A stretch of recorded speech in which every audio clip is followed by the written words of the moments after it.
boom or crash. People are in deep shit, man. Sales are down. Sales are definitely down. There would never, ever, ever be a crash. And what scares me about Florida's housing market in 2025 and beyond is its interest rate sensitivity. Florida is a housing market that does best when interest rates are low and declining. What's the future for Florida? Crash. All right, there are massive changes unfolding all across the housing market in the US. We're coming into 2025 on the backs of some incredibly weak news across the US economy as it relates to housing. It seems that affordability and some people say still a lack of inventory continues to put a damper on the amount of homes in trade. And ultimately, you have a lot of people across the country who still have 2.5% to 3.5% interest rates. And ultimately, many of those folks haven't really decided to move, except they're starting to see some signs that may be changing. In recent news, I saw an article from Zillow saying 1 in 5 are planning to sell in the next 3 years. 1 in 5. That is about 5 years worth of home sales that might hit the market in a matter of 3 years. Now, ultimately, what that tells us is that no matter how low the interest rates are, we are seeing a number of people paying them off. Those low interest rates are starting to fade a little. They're small amounts. But people are either paying them down or just selling and saying, I'm done waiting, I'm going to move. But back to the big picture with housing, you have to understand we're seeing now that we're 25% increase in the amount of homes for sale all across the country. So now this is a big story because the rest of the country is now starting to be fed headlines that those of us in Texas and Florida have been experiencing for 2.5 years. Oh, the end is near. There's so many unsold homes sitting around everywhere, and we're headed for a crash. And as an avid data watcher for the state of Florida, I can't help but notice as I look at the news headlines and I look particularly at how the inventory is climbing in the rest of the country, it's remarkably similar to the South. Because keep in mind, what happened in the South, largely over the past 28 months or so, you had long streaks, 15-month supply increase happening vertically. Now, the interesting thing that is largely unreported is Florida is actually bucking the trend. All the while, this national news is talking about how all the other states have 15 consecutive series of months of higher and higher and higher unsold inventory. At the same time, on the national scene, you have it being reported that it's now taking a good bit longer in the year 2025 to sell a house.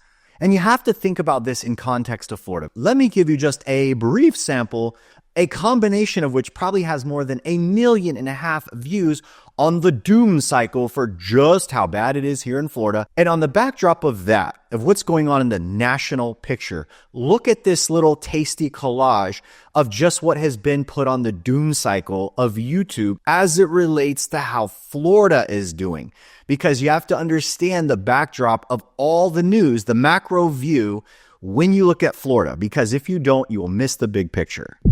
What's the future for Florida? We're looking at something happening I've never seen before. There's people leaving Florida. There's never been as many people leaving Florida than there is right now. Buyers have slowed up. I've never seen anything like it. Inventory is skyrocketing, tripling, doubling. So what are some of the trends you've noticed with regards to Canadians in Florida? Yes, so right now I would say mainly they're all Canadian sellers. All the sellers were from Canada because of the exchange rate.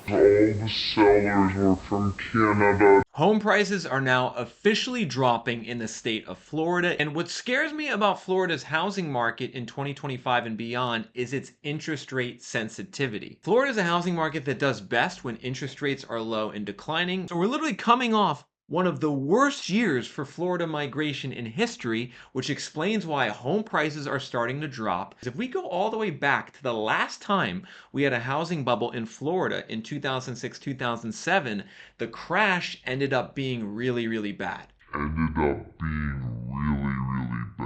Prices here over the last 25 years tend to either boom or crash and not do much in between. And it's those high costs which have started driving people out of the state. It's the age segment of 20 to 40 years old that is actually fleeing Florida in droves. So there it is. There's the doom cycle. You had the one agent in, I think, Fort Lauderdale, who's coming out and saying, oh, you know what's the worst I've ever seen? More than likely, just maybe, she has a whole lot of really old condos that are going through milestone inspections, and those are very, very sketchy sales. So maybe she's working in a niche that is bizarre. But if you look and go and look at Redfin for the last 3 or 4 weeks, guess what? One of the top appreciating marketplaces is in the country. I think it's the same area she sells in. And you also saw in that collage, and again, I'm not shooting shots here. I understand the game. I understand the goal of trying to have influence by getting your message out. I understand it. And a lot of that has to be done with evocative language, talking a certain way, sharing your story in a scary way. But look what's being said. On Saks, the gentleman says, I have never seen so many people leaving Florida, and on and on. Then you have Nick. Nick comes up, and again, ton of respect due Nick. I'm a purchaser of his product, so I'm not shooting shots, but I understand what he's doing. He's saying, this is a thing, this is a thing, this is a thing, this could happen. So he's saying, this is a predicator, this is a predicator. Based on this, here's a 2007 recurrence. That's the narrative he's trying to build. And here, my friends, is the top 3 consensus claims. Hey, it's me interrupting myself. You considering selling your home? Make one call, that's all, and put my nearly 23 years of experience and nearly 4,000 homes sold to work for you. Jared Jones is the way to go. Call 706-5000. Number 1, Florida's net migration is dropping. We're seeing population leave the state. Okay, listen to this. We are positive in net migration. That means at the end of last year, over 60,000 more people were left in the state than left. More people moved in than the number of people moved out. The net increase was higher, and it's been higher for 10 years. Do you know who hasn't been climbing for the last 10 years? California, New Jersey, New York. The same few states are the last 5 in the country every year. They're always losing, actually having lower net migration. The population is actually in negative demographic. But do they ever make videos saying the sky is falling in New Jersey? Show me where that video is. Because if you can point to positive migration collapsing and that being a problem, and remember the macro level view of where we started, what's happening in the rest of the country? More houses for sale, taking longer to sell, harder to sell, whatever. Those steps have to happen for migration throughout the country to take effect. So when you look at the greater narrative of migration, all the people that moved in the US, if you look at it, you have to understand it slowed down everywhere because the system slowed down. The pure system of saying, I'm getting out of one seat and I'm moving to another seat, and I need my money out of my home sale to get out of that one seat to get to the next seat. So if the macro housing market, the greater US housing market, slows in the amount of trades, and it has, to record low, again in 2024 and in 2023, the ones that do sell, if it takes them longer, and it does, what is going to happen to the migration patterns? Honestly, I don't understand a video or a statement predicating how bad a marketplace is when it's at the top 5 of all that migration of the country. It's like looking at basketball stats, for instance. Michael Jordan is the number 1 scorer in the entire league for 4 years, and now he's number 2 or number 3. So now we're going to make a case argument that Michael Jordan just might be in serious trouble in the next year of basketball. Who would even make it, period? Doesn't make sense. Now, the next claim made on multiple videos is that Florida's housing market is vulnerable to rate hikes. It's vulnerable to high interest rates, okay? We're going to see our price collapse because interest rates are elevated. Interest rates are elevated for 2.5 years. And it's kind of funny because early on in Nick's video, he actually shows the Zillow housing index where he has Florida's home price, and it's not dropping. It's actually a consistent climb. Now, he could pull up his own data, again, on his own apps, and show where it is slumped in the past couple of months. And that's what he's writing about. Like if I pull up Reventure app today, it says Florida is 0.9% down in its price versus a year ago. But then how do you explain many of the markets are down further than that and many of them are up? Because real estate is local. Ever since the great financial collapse, everybody thinks in terms of 2007 and 8. They think everything goes sideways all at once. Most people do not think about that ever since that time, and even most of the time before the GFC, most economies corrected in micro positions. Real estate is local, meaning you have to look at one location versus the next. So as you're looking and analyzing even where you're going to move, you don't usually look at the entire state. You want to say, all right, I'm moving to Miami. How does Miami look versus Orlando? Or how does Miami look versus the East Coast? How is the marketplace where I'm going in context of everything else? Real estate is local. Now, one of the next major points that particularly Nick makes on our Venture app is that he said, according to the Chamber of Commerce, there was a study done and that young people are fleeing the state. By young people, he says around 30-year-olds, okay? So here's the deal. If that has anything to do with access to housing, and it might, he also makes the point, I believe, that some of that is tied to opportunities for income, okay?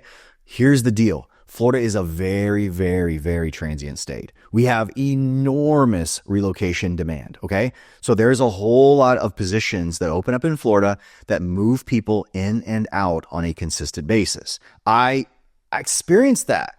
I developed friendships with people who relocate in, and 2 years later, I have to sell their house as they move away again. It happens over and over at alarming percentages. And I've lived in multiple markets, and I'm telling you, it is something that is a unique phenomenon to Florida. People move in and out. But let's talk about the core premise here. Let's say that young people, like everybody else, that there's a flight to the Midwest, okay? If it has to do with access to housing, which I think if we're going to talk about real estate, then that has to be a concern because there is a lot of nonsense in comments, particularly on these types of videos. There's people saying, I have numbers of friends whose taxes and insurance cost exceeds their mortgage payment. And I'm like, what? Give me that deal. Like, how low is your mortgage payment? And here's the thing. People that are saying this are acting on old news, okay? Because if you have an enormously out of control insurance bill, you likely haven't shopped it in the past 4 or 5 months because the insurance policies are much cheaper. I've been reporting this on this channel. And our taxes are our taxes. You have to understand, we are going into a stabilizing price. I am seeing more young people way under the national average for a first-time home buyer calling and saying, it's time. I'm about to get married. I want a house. And people are returning to the housing market largely because they understand that insurance is coming down. I'm going to give you an example. In the last 120 days, I've sold properties from $300,000 to about $1.3 million. The highest annual policy was $3,600. And that is obviously for the million plus coverage for that property. But by and large, a lot of them were around $2,000, some even under $2,000 a year. You know what's funny? Everybody that was buying a house was like, I thought this was going to be like $5,000 a month. And it's far less. And I think a lot of what's driving people away is the common association. A lot of people in their heads think things are way more expensive than they are in actual terms. If they consider the fact, here's the deal. If you have a home and it starts going sideways in price, meaning it's not growing, it's not necessarily dropping, you cannot look at a price chart. And I'm going to show you one here in a second for Florida or for Orlando, where you would stare at the price chart and say, it's going to crash. And this narrative, by the way, has happened for 2.5 years. But I'm not going to get into the concept of that. My point is, if you buy a house or you own a house and the property value is going sideways, your property taxes are going to do the same. You're not going to expect an increase in taxes at all. But I said all that to say this. Real estate's local.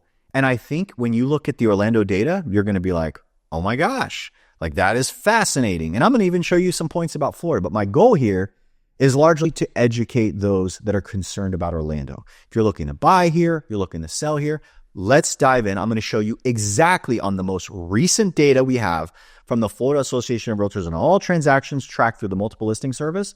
So you don't have to guess. You're going to understand Is it good? Is it bad? And I'm going to call it either way. If I see some crazy long data, I point it out right here on the video. But real estate is local. That's why we're going to dive in and see what it says about Orlando. Check this out. All right, let's get into the actual data, because I'm not here to get into a fight with anybody on the interwebs on any of this data. But it's kind of fun because you can't argue with data. You can argue with me. I probably won't argue back. But let's just look at what the data says. All right, so on this video, okay, so on Saks, they actually brought it up. They're saying, hey, single family homes, I presume this is Florida, right? Florida housing market on the brink, is at 4.6 months of supply. Now, this is a good statistic they're showing you right here. So months of supply is essentially the measure of energy in the market. The best pulse check you can do on any economy if you're looking to buy is check months of supply, because it's a measure of both supply and demand. So you have basically this measurement that says, if you take Florida, you don't list any more homes after today based on how fast they're selling, how many months would it take for them to sell off? Look what it says. It says 4.6 months. Now let's go and compare that with the rest of the country. So Redfin just put this out. Look at this. January 30. This data isn't even a week old. The typical home, they say, is taking nearly 2 months to sell. Now, why is it taking so much longer? Because there's more supply, okay, in the marketplace. There's more than a 5-month supply in the country, okay? Because it's been climbing, as I mentioned in the opener, according to good old Realtor.com, it's been a 15-month straight month of growth. It's been climbing across the country. When that keeps happening and you don't absorb them fast enough, which of course we're not, because it's saying it's taking 2 months to sell. It's getting slower. Look what it is. The country, according to Redfin, and I grant you that I'm using Redfin to describe this update as being 5.2 months for the metros they are watching, which is all the major metros in the entire country. Now, is Florida higher or lower? It's obviously doing better according to just the realtor stats. But look at this. This is Orlando, okay? And this is really who I'm talking to. On my channel, if you landed on this and you're watching me rant about the news about Florida, thank you. But what I am really doing is I talk about Central Florida. And so I'm going to dive back into the data. Look where Orlando is. It's at 3.7 months of supply, and it's falling precipitously, because 3 months ago, it was at 3.9 months of supply, and it's tipped. And when I show you the amount of unsold inventory and what's changing here, you are going to see that there is going to be a new narrative coming about Florida, at least about Central Florida, that things are getting incredibly hot again. I'm going to show you an insight of what I think is coming in spring and make some predictions. Hey, I'm interrupting myself to ask you, are you thinking of buying or selling a home? Make one call, that's all, and put my 23 years of experience and nearly 4,000 sold homes to work for you. Next chart, and again, we are in Orlando metro area. This is the government MSA, really encompasses South Lake County, it encompasses Seminole County, Orange County, and probably some of, or all of Osceola County is going to be included in this data. All right, so here we go. Left side of the chart, 2018, right side, the most current month. So this is last month of data that we are looking at. And this, my friends, is unsold inventory. We call it active inventory. It's the properties that are still out there trying to come off the market. And look what's happening. While the rest of the country is running a 15-month solid increase, Orlando has been declining for 3 months. We just fell under 9,000 homes in the most recent month of data. And I'm going to tell you right now, since we passed the psychological barrier in November with the election, not saying that on a candidacy level. This isn't mega propaganda. This is just a fact. People were concerned. It didn't matter if you were for Harris or Trump. When we passed the election, people just felt like, all right, I know what's happening next, and I'm going to make a move. And it's been busy. I'm just going to tell you right now, I have been in many multiple offer situations from the end of December till now on both my listings and in buy sides at any price point. That's $300,000-$400,000 up to well over $1 million in a competitive environment, time and time again. It has been a busy start of the year, and that's why we're seeing this. This is not just most likely a cycle of less sellers being on the market on the holidays. Buyers are getting in the game. And I'm watching this trend now unfold for almost 3 months. right? If you're going to be out there, it's inventory, it's stacking up, it's not selling, it's really, really bad. Like where is that happening? And again, this is local to me. If I go to a different marketplace, there are marketplaces maybe in Sarasota, there are markets in Punta Gorda, there's markets on the east, maybe even Miami's taking a shift. And I haven't watched it that closely on the outer markets yet. But I am telling you that we are over-indexing the news on the national and the state level. Orlando is over-indexing, meaning we are hotter than Florida trends or national trends, okay? All right, again, Orlando Metro closed sales. Look at that. 15.3%. That is great for Orlando. December crushed a year ago. I was just hoping, because when you look at unsold inventory dipping like that, there is another cause that isn't business turning, making it go down. There is the cause of sellers getting weary and leaving the market. And I was kind of concerned when I saw that active inventory unsold. I was like, maybe this is the Christmas pause. Maybe this is the dreaded time when people are like, I don't want people in my house while I'm celebrating Christmas. I'm going to pull my house off the market. And I was hoping it wasn't holiday withdrawals dropping. It's not, because look at the data you had. And by the way, look at the most recent few months. We were almost even in November, a -1, and we had a couple minor negs going back for the past 2 or 3 months. But you are plus 15. And then there were a few positive months as we wrapped up summer and some big negatives earlier this year. So December marks the biggest sell-off over prior year that we've seen probably in a year and a half. So there is absolutely something happening in terms of buyer interest in the Orlando market again. And being someone on the ground here, I am telling this story because I'm on the phone every day or every other day with someone from the north, someone from the west, someone who says, I'm tired of the cold, or whatever they're tired of, they're coming to Orlando. Orlando is filled with attractions. We attract. So I am telling you, I will not be surprised if Florida's net migration data shifts hard in 25. Putting my name on the line with that because we have a long year ahead. But I am telling you, the signals right now are very interesting that if this keeps up by summer, sellers are going to have some strength again. And this is no longer going to be a balanced, neutral market between buyer and seller. It's on the precipice of it being tight and aggressive. And I am telling you, at all price points, the activity is good in Orlando. All right, the great graph everybody's been waiting for, median sale price. Because you've been watching for the past 2.5 years, we're going to crash. We're going to crash in Orlando. So look at this.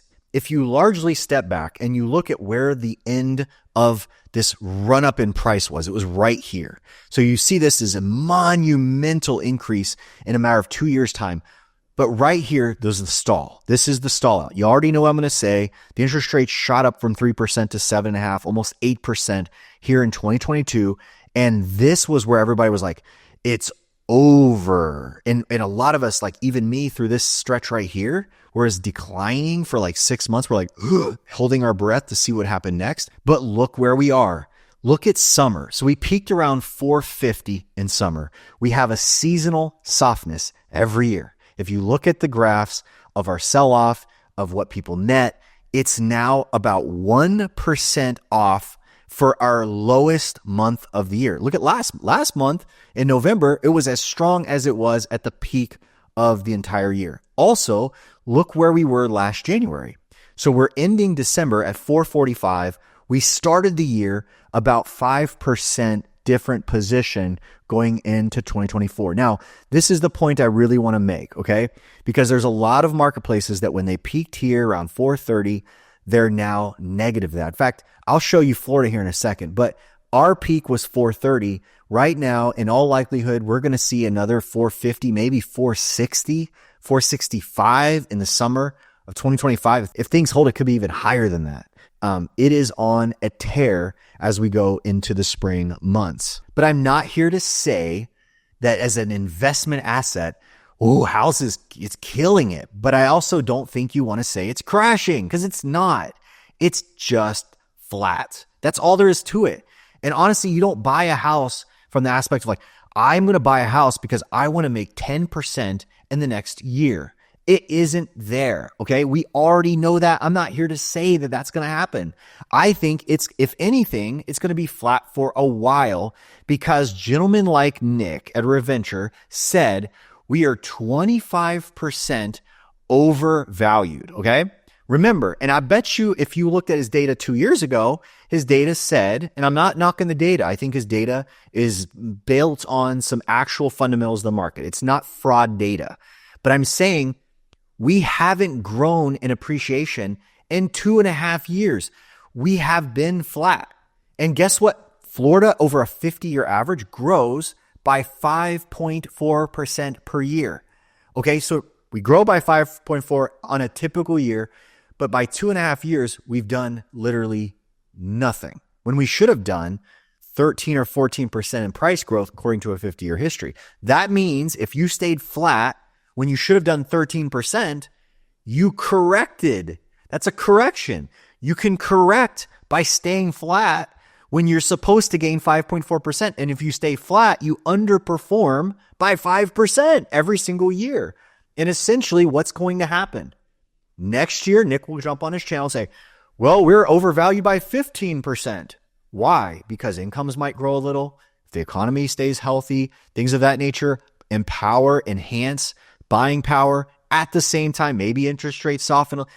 All these things work together. A sideways run could stabilize the market in the future.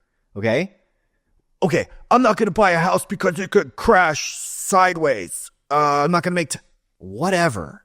Okay, and that's I get it.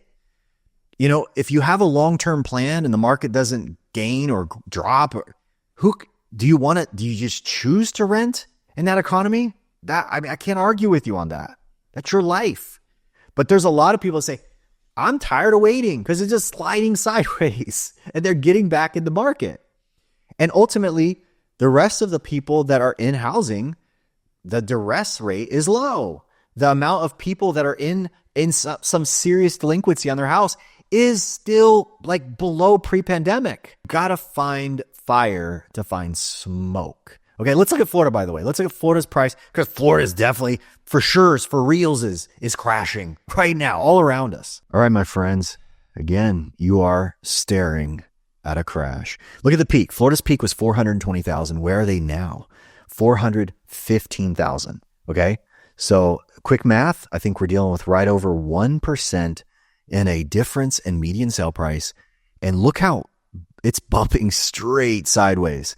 You know, if anything, you kind of see it kind of accelerating a little bit.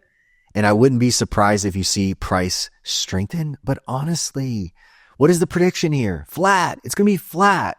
It's climbing slowly, but it's super slow. You know, and again, it's comical to me that I want to see anybody who wants to make those videos just pull the price chart out. Okay. Just pull historic price. And then it'd be awesome if you're making the prediction now, like out of the blue, like, oh, now it's going to start. It's going to start now. But unfortunately, many of the people making videos said back here is going to crash, said back here is going to crash, said back here is going to crash. And again, all of it tied to the GFC. All of it is, it crashed really bad in GFC. It's going to crash now. Crashed really bad in GFC. Okay. I honestly appreciate it. And not game recognize game. I know it's a business of getting eyeballs. And if you make amazing, fun, interesting content, and I'm not saying, especially in Nick's case, Nick makes a fantastic intellectual argument. And he's a smart guy and he has great access to building data. All respect due, okay? But at the end of the day, we have to be like, okay, I get it. You're making content and it's interesting for sure, okay? And I want him to keep doing it. Like, this isn't me putting his fire out. I'm not trying to drown his fire. Go, bro. Keep doing it. I love it. But again, against history, it's just not there. All right, now we're back in Orlando, okay? And the chart that I have in front of you, my friends, this is new listings. This is the amount of people in Orlando month after month putting, the flood of inventory on the market, because you know what's going to happen? There's just going to be a flood of houses, record high record high flooding to the market of real estate, like way more than ever before. Again, you get the idea, okay? New listings, there's no flood of new listings. And honestly, if this is not great.